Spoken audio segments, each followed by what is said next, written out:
అందరికీ నమస్తే. నిద్ర లేవగానే బోలెడన్ని మిస్ కాల్స్ అనమాట. వాట్సాప్ ఓపెన్ చేయంగానే సో, ఆయనెవరో ఒక పెద్ద మనిషి, వయసైపోయిన ఆయన నా గురించి చాలా పచ్చి పచ్చి బూతులు మాట్లాడుతూ కనిపించారు. ఆయన సంస్కారవంతమైనటువంటి భాషకి నా మనస్ఫూర్తిగా ధన్యవాదాలు. నా మీద కేస్ కూడా ఫైల్ చేశారట. మరి నాకైతే తెలీదు. ఒకవేళ మహిళల సంరక్షణ గురించి నేను మాట్లాడడమే నేరంగా భారతదేశంలో పరిగణించబడితే అలాంటివి మరికొన్ని 10 కాదు 100 వీడియోలు చేయడానికి నేను సిద్ధంగా ఉన్నాను. నా మీద 100 కేసులు ఎవరైనా పెట్టుకోవాలి అనుకుంటే దయచేసి పెట్టుకోవచ్చు. నాకు ఎలాంటి అబ్జెక్షను లేదు. మహిళల మానం, మహిళల ప్రాణం మహిళలకే ఇంపార్టెంట్ కానప్పుడు నేను దాని మీద స్పందించడానికి పదే పదే సిద్ధంగా ఉన్నాను. 1000 కేసులు పెట్టినా నేనైతే వెనక్కి తగ్గేదే లేదు అన్నట్లుగా ఉంటాను. ఆయన పెద్ద మనిషి మాట్లాడిన భాష చాలా చాలా గొప్పగా ఉంది. వాళ్ళ తాడిపత్రి మహిళలు పతివ్రతలు, పక్క ఊర్లో ఉన్న వాళ్ళందరూ పతితలు అని మాట్లాడిన ఆయన గొప్ప భాషకి, గొప్ప సంస్కారానికి, అలాగే తాడిపత్రిలో ఉండే ప్రతి పతివ్రతకి, వారిని సమర్థిస్తున్నటువంటి ప్రతి పురుషుడికి కూడా మనస్ఫూర్తిగా ధన్యవాదాలు. కాకపోతే ఆ ఊరి మహిళలకు కానీ, ఆ ఊరి పురుషులకు కానీ పాపం వాళ్ళు ఏమి అనలేదు నన్ను. ఈయన చెప్పారనమాట, మా ఊరి మహిళలు అని చెప్పేసేసి. సో మరి నేను కూడా మహిళే కదా, నేనేమన్నా ఒక్క బూతు మాట మాట్లాడడం జరిగిందా? పోనీ ఆ పెద్ద మనిషి పేరైనా తీయడం జరిగిందా? అసలు ఆయన ఎవరో కూడా నాకు తెలియదు. ఇప్పుడు నేను తెల్లారి చూసే వరకు కూడా ఆడేదో జేసీ పార్క్ అన్నానా, జేసీ పార్క్ ఆయన కట్టించుకున్నదన్న సంగతి కూడా నాకేం తెలుసు. మరి ఏమీ తెలియకుండా ఎలా మాట్లాడతాం మా ఊరి చరిత్ర అని అంటున్నారు. తాడిపత్రే కాదు, ప్రతి ఊరికి ఓ గొప్ప చరిత్ర ఉంటుంది.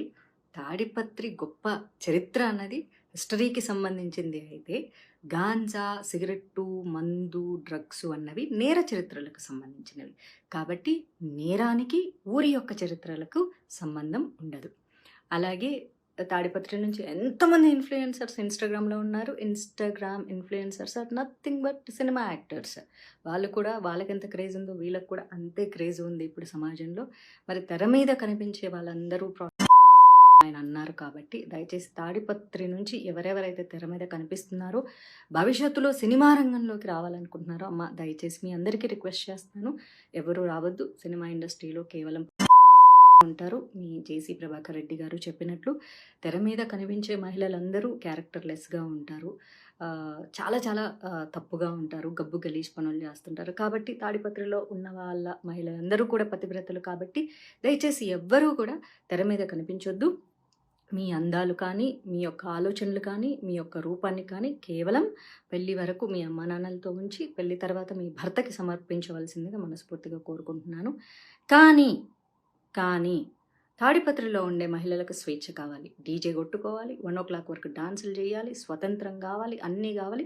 ఏదైనా సరే ఆ ఊర్లోనే జరగాలి. కాబట్టి ఆ ఊరి వరకే ఉంచుకోండి. దయచేసి ఎవరెవరైతే భవిష్యత్తులో తాడిపత్రి నుంచి సినిమా ఇండస్ట్రీలోకి రావాలనుకుంటున్నారో, ఐఎమ్ రిపీటింగ్, భవిష్యత్తులో ఎవరెవరైతే అమ్మాయిలు సినిమా రంగంలోకి రావాలనుకుంటున్నారో, ఇన్స్టాగ్రామ్ ఇన్ఫ్లుయెన్సర్గా ఉండాలి అనుకుంటున్నారో, లేకపోతే సీరియల్ యాక్టర్లు అవ్వాలనుకుంటున్నారో, మోడలింగ్ అవ్వాలనుకుంటున్నారో, దయచేసి రావద్దమ్మా. సినిమా ఇండస్ట్రీలో ఉండేవాళ్ళు కాబట్టి తెర మీద కనిపించేటటువంటి అంశాన్ని మీరు వెనక్కి తీసుకొని తాడిపత్రిలో పవిత్రంగా బతకాలని చెప్పేసి తాడిపత్రి మహిళలకి, వారి యొక్క అన్నదమ్ములకి, తల్లిదండ్రులకి, భర్తలకి, బాయ్ ఫ్రెండ్స్కి అందరికీ నా మనవి, జేసీ గారి మాట వినండి. తెర మీదకి ఎవ్వరూ మహిళలు కనిపించవద్దు. మీరు ఏ పార్టీలు చేసుకున్నా, ఏ డీజేలు కొట్టుకున్నా, ఏ అర్ధరాత్రి వరకు ఎగిరినా, ఏ స్వతంత్రాన్నైనా సరే తాడిపత్రిలో మాత్రమే చేసుకోండి.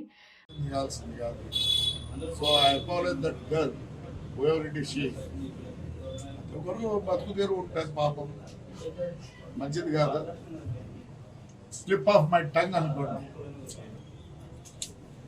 కానీ రాజకీయ నాయకులు మాట్లాడతారు చూడే, పోస్టర్లు, పూలు, దండలు, పండ్లు, ఇవన్నీ ఎవరికంటే ఎస్పెషల్లీ పోస్టర్లు వేసుకుంటారే, నాకు బాగా తెలుసు. మేమే డబ్బులు ఇచ్చి ఇలాంటి వాళ్ళు ఫోటోలు కింద పెట్టి స్వాగతాలు సుస్వాగతాలు